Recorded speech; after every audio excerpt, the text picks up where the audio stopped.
अब 9th question सब बच्चे अपने बुक में देखेंगे। The angle of elevation top of the building from foot of the tower is angle is 30 degree. देखो बेटा हुआ क्या, पहले दो चीजें बना लो। एक तो बना लो टावर, तो टावर बड़ी होती है कि छोटी होती है, और एक बना लो बिल्डिंग। ठीक है, अब इसने क्या बोला, इसने बोला हुआ है the angle of elevation top of the building, building के टॉप से टावर के फुट का जो एंगल बन रहा है वो 30 डिग्री का बन रहा है। यानी बिल्डिंग के टॉप से टावर का फुट, उसका एंगल कितना, एंगल ऑफ एलिवेशन 30 डिग्री। आगे बोला गया है the angle of elevation top of the tower from foot of the building, building के फुट से टावर का जो एंगल बन रहा है वो बन रहा है 60 डिग्री। टावर की हाइट दे रखी है इसमें, टावर की हाइट दे रखी है 50 मीटर। तो क्वेश्चन में बोला गया है find the height of building, building की हाइट फाइंड करो। बहुत गिरा हुआ क्वेश्चन है। देखो बेटा पहले, अरे इधर ध्यान दे दो, देखो, अरे इधर ध्यान दे दो। पहले एक ट्राइंगल ले लो। अच्छा पहले फाइंड क्या करना है, CD। फाइंड क्या करना है, CD। देखो बेटा क्या है, पहले इन ट्राइंगल ले लो ABC। तो इन ट्राइंगल ABC किसके बटे में क्या रखूं, परपेंडिकुलर बटे में बेस। तो AC बटे में, अरे ABC लिखना था यार, इन ट्राइंगल ABC। तो किसके बटे में क्या रखेंगे, परपेंडिकुलर बटे में बेस।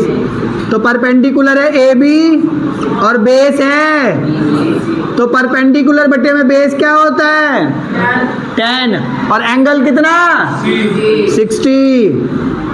क्या AB की वैल्यू दे रखी है, AB की वैल्यू दे रखी है 50। क्या BC की वैल्यू दे रखी है, नहीं। tan 60 की वैल्यू क्या होती है, √3/1, √3/1 क्रॉस मल्टीप्लाई कर दो। तो इधर क्या हो जाएगा, BC मल्टीप्लाई √3 इक्वल टू में 50 बन जा। ये रूट किस चीज का है, मल्टीप्लाई का, उधर आगे किस चीज का हो जाएगा, तो BC इक्वल टू में 50/में √3। ये किसकी वैल्यू आ गई, BC की वैल्यू आ गई। किसकी वैल्यू आ गई, BC की वैल्यू आ गई। रैशनलाइजेशन करना है अभी, कर दो भाई, √3 तो ये हो जाएगा 50√3 और √3 तो BC की वैल्यू आ गई, नहीं आ गई। अब कौन सा ट्राइंगल लेंगे, BCD। इन ट्राइंगल BCD किसके बटे में क्या लेंगे, गलत हो गया यहाँ, थोड़ा सा गलत कर दिया, क्योंकि BC जो है ना वो बेस हो जाएगा। BC/में अगर CD लेगा तो कॉट आ जाएगा, क्या आ जाएगा, ठीक है। हमें क्या लेना, परपेंडिकुलर बटे में बेस। क्या लेना है, ऐसे नहीं कह रहा हूं कि कोट से आंसर गलत आ जाएगा, आंसर तो तेरा ठीक आएगा, मगर वो कॉन्सेप्ट जो तेरे चल रहा है 10 का कॉन्सेप्ट वो गलत हो जाएगा तेरे दिमाग में। BCD में क्या करना है, परपेंडिकुलर क्या है,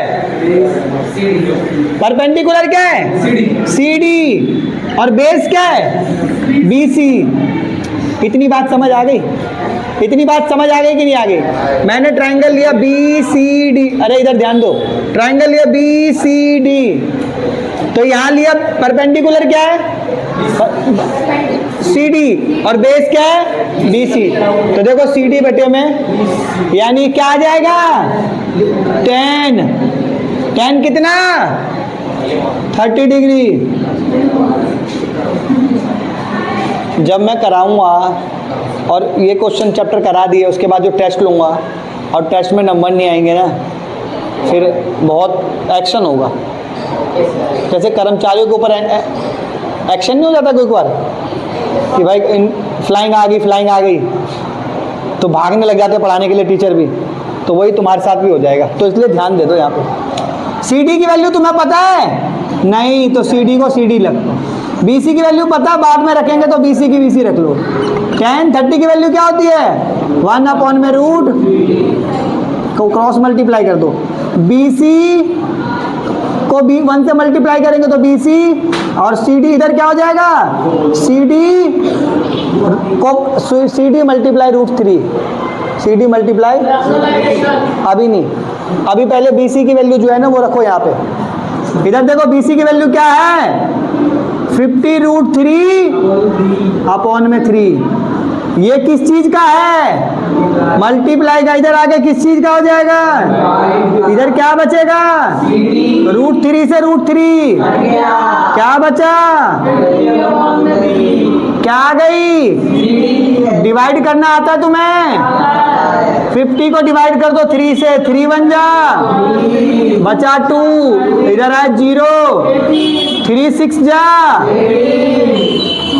2, इधर क्या है 16, रिमाइंडर क्या बचा, किससे डिवाइड किया था, तो आंसर CD की वैल्यू देखो आ गई क्या, ये मीटर में है तो मीटर लगा दो।